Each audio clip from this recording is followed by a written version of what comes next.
Friends, welcome to my YouTube channel world of sociology. Students, हमारी जो 1000 question series चल रही है उसी क्वेश्चन सीरीज़ में आज आगे मैं कंटिन्यू करूंगी।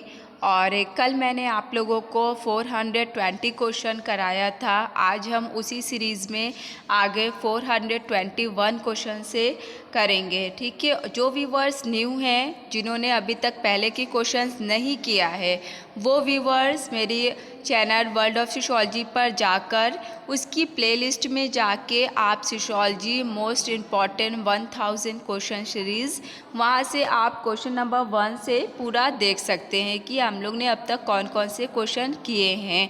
और जो व्यूवर्स न्यू हैं, उन्होंने अभी तक मेरे चैनल को सब्सक्राइब नहीं किया है, वो चैनल को सब्सक्राइब कर लें और आप सभी लोग चैनल को लाइक कर दीजिए।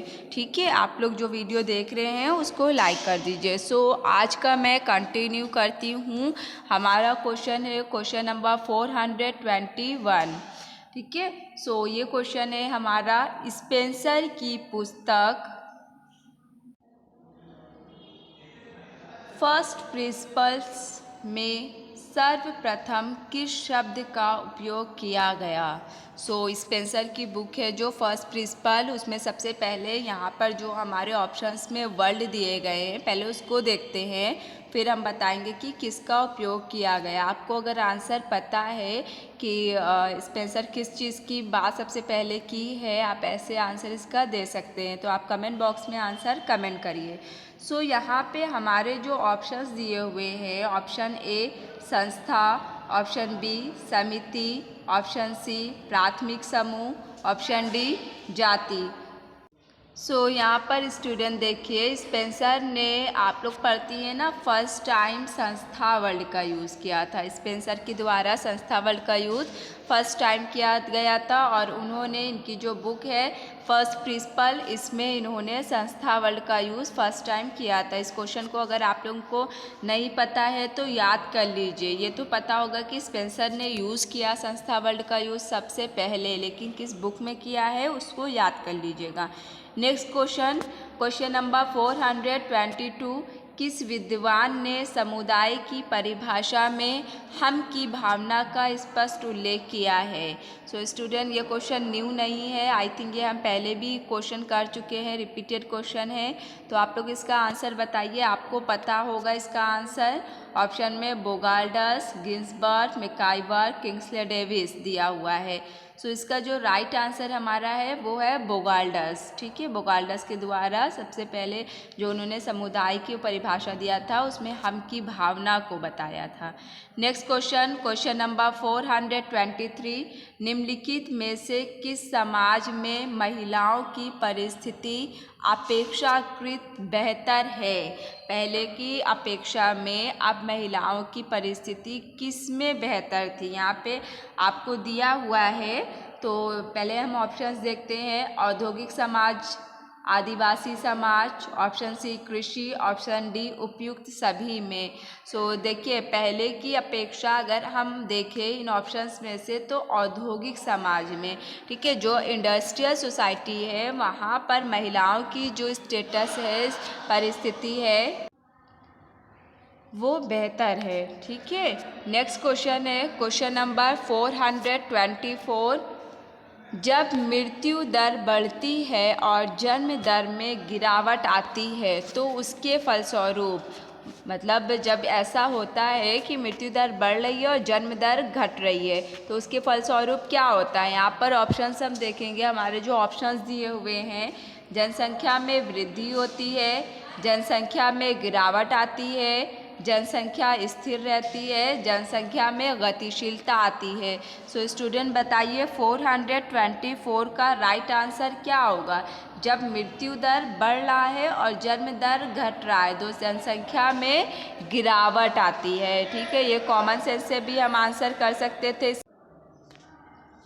नेक्स्ट क्वेश्चन अब हम देखेंगे। नेक्स्ट क्वेश्चन 425 है हमारा। ये क्वेश्चन है, बच्चों तथा किशोर द्वारा किए गए अपराध के लिए न्यायिक कार्यवाही किसके द्वारा की जाती है। जो यहाँ पर देखिए, जो बच्चे हैं और जो अडल्ट पर्सन है, वो जो क्राइम करते हैं उनके क्राइम की जो जस्टिस किया जाता है वो किसके द्वारा किया जाता है, यहाँ पर हमको वो बताना है। ठीक है, सो यहाँ पर वैसे आप लोगों को पता होगा, आप लोग कमेंट बॉक्स में इसका आंसर कमेंट करिए।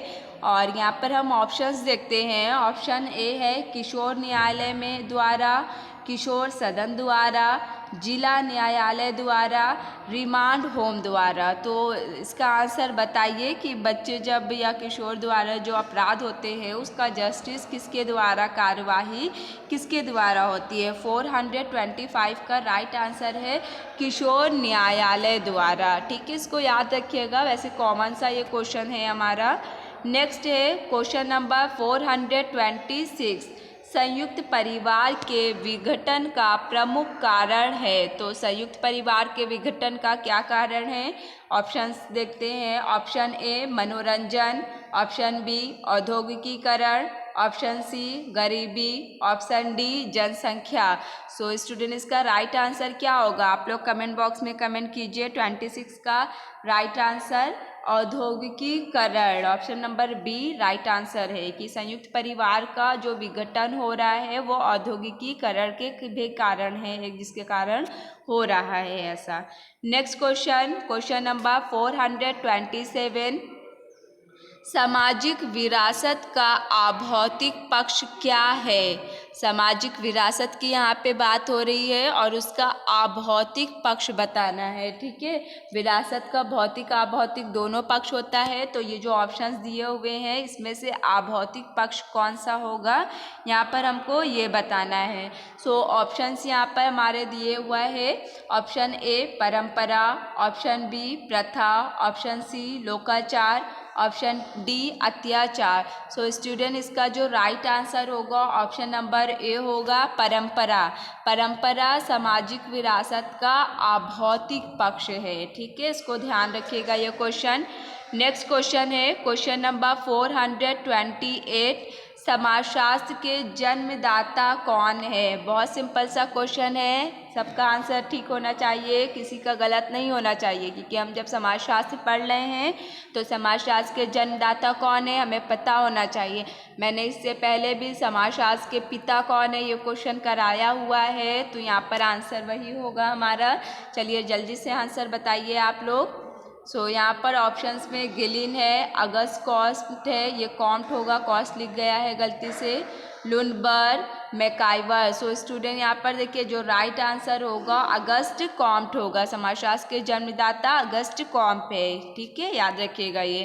नेक्स्ट क्वेश्चन नंबर 429, वह समूह जिसके लिए किसी प्रयोग में शर्तें स्थिर रहती हैं उन्हें क्या कहते हैं। शर्त जो होती हैं, शर्तें स्थिर रहती हैं समूह में, ठीक है, उसमें चेंज नहीं होता है, उसको क्या कहते हैं यहाँ पे बताना है। तो 429 का यहाँ पे हम ऑप्शंस देखिए, द्वि नियंत्रण समूह, ए नियंत्रण समूह, एक प्रायोगिक समूह, एक तुलनात्मक समूह। सो स्टूडेंट, यहाँ पर हो सकता है ये आप लोगों के लिए न्यू क्वेश्चन हो, तो इसको ध्यान रखिएगा। 429 का जो राइट आंसर होगा वो ऑप्शन नंबर बी होगा, ए नियंत्रण समूह। ठीक है, यहाँ पर क्या होता है, समूह के लिए जो शर्तें हैं वो स्थिर होती हैं। ठीक है, इसको ध्यान रखिएगा। नेक्स्ट क्वेश्चन नंबर 430, निम्नलिखित में से किसने प्रघटना शास्त्र के अध्ययनों में दार्शनिक मीमांसा की नींव रखी। तो दार्शनिक मीमांसा की नींव किसने रखी है, ये भी क्वेश्चन टफ नहीं है, आप लोगों ने दार्शनिक मीमांसा पढ़ा हुआ है। प्रघटना शास्त्र में दार्शनिक के रूप में किसने अपना कॉन्सेप्ट दिया था, आपको ये पता है, तो उसके बिहाफ पर आप क्वेश्चन का आंसर कर सकती हैं। ठीक है, तो यहाँ पर ऑप्शन देखेंगे, option A Alfred Schultz, option B Edmund Husserl, option C Karl Marx, option D Harold Garfinkel. So student, यहाँ पर देखिए इसका जो राइट आंसर होगा वो एडमंड हर्सल होगा, क्योंकि हर्सले का जो फिनोमेनोलॉजी का कॉन्सेप्ट है, हर्सले एक दार्शनिक थे और दार्शनिक मीमांसा की नींव इन्होंने ही रखी थी। इसको ध्यान रखिएगा प्रघटना शास्त्र में। Next question number 431। निम्नलिखित में से कौन अन्योन्य क्रियावाद का एक तत्व नहीं है? अन्योन्य क्रियावाद का एक तत्व नहीं है यहाँ पर पूछा गया है। सो ऑप्शन में देखिए, मीन्स यहाँ पे हमारा जो इंटरैक्शनिस्ट है, ठीक है, वो सिंबॉलिक इंटरैक्शनिस्ट पर्सपेक्टिव है ना, उसके भी हाफ पर है, अंतःक्रियावाद की बात हो रही है। तो ऑप्शन है हमारा प्रतीक, भूमिका, स्वीकरण, अहम, स्वा। सो स्टूडेंट यहाँ पर देखिए, इसका जो राइट आंसर होगा वो ऑप्शन नंबर सी जो हमारा है, ठीक है, अहम होगा। क्योंकि अगर आप देखिए, हम जब इंटरैक्शनिस्ट पर्सपेक्टिव देखते हैं तो वहाँ पे प्रतीक, भूमिका, स्वीकरण और स्वा की बात होती है, लेकिन अहम वहाँ पे ईगो नहीं होता है, ठीक है। Next question number 432। इनमें से किसने लुकिंग ग्लास सेल्फ थ्योरी का प्रतिपादन किया? बहुत इजी क्वेश्चन है। लुकिंग ग्लास सेल्फ थ्योरी किसकी है, आपको ये बताना है। ऑप्शंस में हमारे जो दिए हुए हैं वो है C.H. Cooley, option B G.H. Mead, option C Fairchild, option D M.N. Srinivas.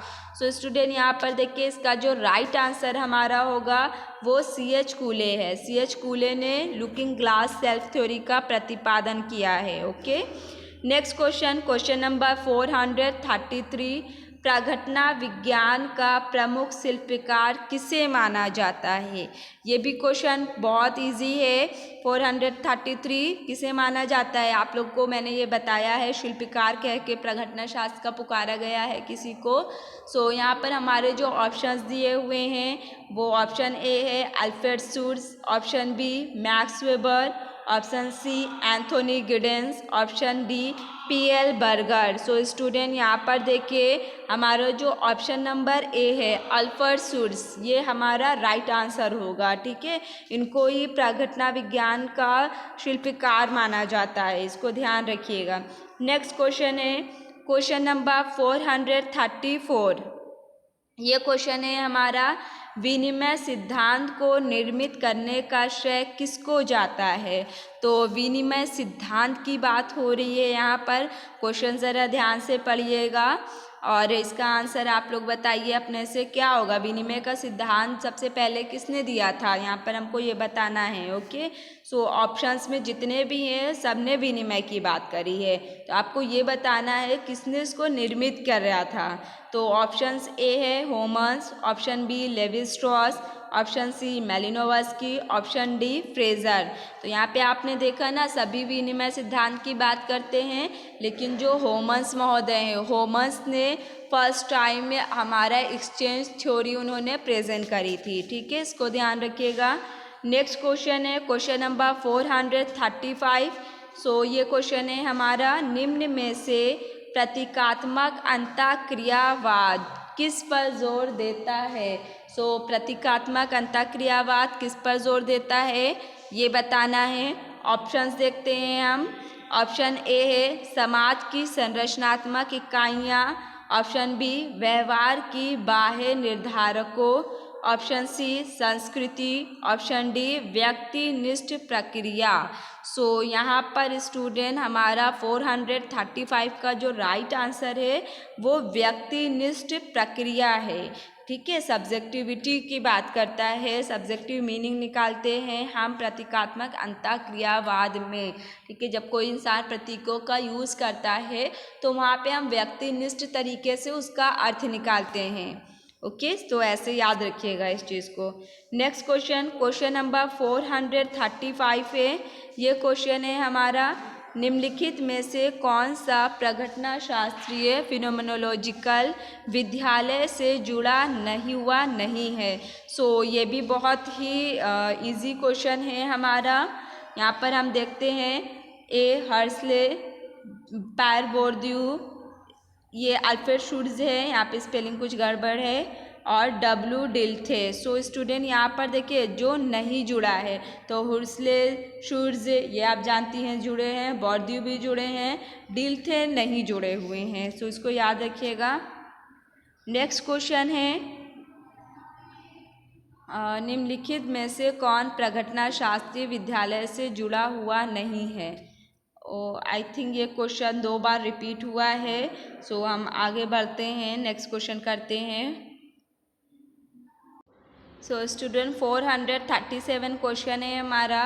प्रघटना Shastri समाजशास्त्रियों के अनुसार वस्तुनिष्ठ वास्तविकता है। तो वस्तुनिष्ठ वास्तविकता क्या मानते हैं हमारे फिनोमिनोलॉजिकल सोशियोलॉजिस्ट। तो यहाँ पर ऑप्शंस हम देखते हैं। अनुभवज वास्तविकता, सामाजिक रूप से भागीदारी वाली वास्तविकता, उपरोक्त में से कोई नहीं। ऑप्शन डी व्यक्तिक वास्तविकता। सो स्टूडेंट यहाँ पर देखिए, जो फिनोमिनोलॉजिकल सोशियोलॉजिस्ट होते हैं वो लोग हमारे जो मानते हैं कि जो वास्तविकता है, ठीक है, जो वास्तविकता है वो अनुभवज वास्तविकता है। इसको ध्यान रखिएगा, अनुभवज वास्तविकता की वो बात करते हैं। नेक्स्ट क्वेश्चन है क्वेश्चन नंबर 438। ये क्वेश्चन है हमारा। किसने प्रतीकात्मक अंतःक्रियाबोध शब्द का चित्रण किया। सो बहुत इजी क्वेश्चन है। प्रतीकात्मक अंतःक्रियावाद का फर्स्ट टाइम चित्रण किसने प्रेजेंट किया है, हमको यहाँ पर ये बताना है। मैंने कई बार आप लोगों को ये क्वेश्चन भी बताया हुआ है। सो स्टूडेंट यहाँ पर हमारा जो ऑप्शन दिया हुआ है, option A Herbert Blumer, option B E Husserl, option C Erving Goffman, option D Manford Kuhn. So student यहाँ पर देखिए, ऑप्शन नंबर ए हमारा राइट आंसर होगा, हर्बर्ट ब्लूमर। ओके, अब नेक्स्ट क्वेश्चन हम देखते हैं। Question number 439। घटना क्रिया विज्ञान सामाजिक अध्ययन में किस प्रकार का दृष्टिकोण अपनाने पर बल देता है। तो किस प्रकार का दृष्टिकोण अपनाने पर बल देता है यहाँ पर बताना है। ऑप्शंस देखेंगे। ऑप्शन ए व्याख्यात्मक दृष्टिकोण, ऑप्शन बी परंपरात्मक दृष्टिकोण, ऑप्शन नंबर सी अन्वेषणात्मक दृष्टिकोण, ऑप्शन नंबर डी वर्णनात्मक दृष्टिकोण। सो स्टूडेंट यहाँ पर जो ऑप्शंस दिए हुए हैं उसके अकॉर्डिंग हमारा जो ये राइट आंसर होगा वो व्याख्यात्मक दृष्टिकोण होगा। ठीक है, नेक्स्ट क्वेश्चन, क्वेश्चन नंबर 440। ये क्वेश्चन है हमारा। निम्नांकित में से कौन विनिमय सिद्धांत से संबंध है। तो विनिमय के सिद्धांत से कौन संबंधित है यहाँ पर बताना है। क्वेश्चन देखिए, आपको एक तरह का क्वेश्चन ही कई तरह से रिपीट कर के देते हैं। ओके, सो यहाँ पर ऑप्शन हम देखेंगे। George Lundberg, George Simmel, George H Mead, George Homans. So student यहाँ पर जो राइट आंसर हमारा होगा वो जॉर्ज होमन्स होगा। ठीक है, इसको ध्यान रखिएगा आप लोग, जॉर्ज होमन्स इसका राइट आंसर है। तो स्टूडेंट आज का हमारा जो 20 क्वेश्चन था वो पूरा हो गया है।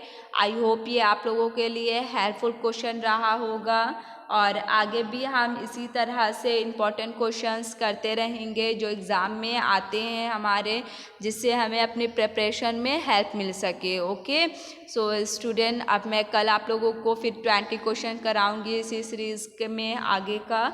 आई होप आप लोगों के लिए वीडियो बहुत हेल्पफुल रहा हो। Thank you so much for watching this video.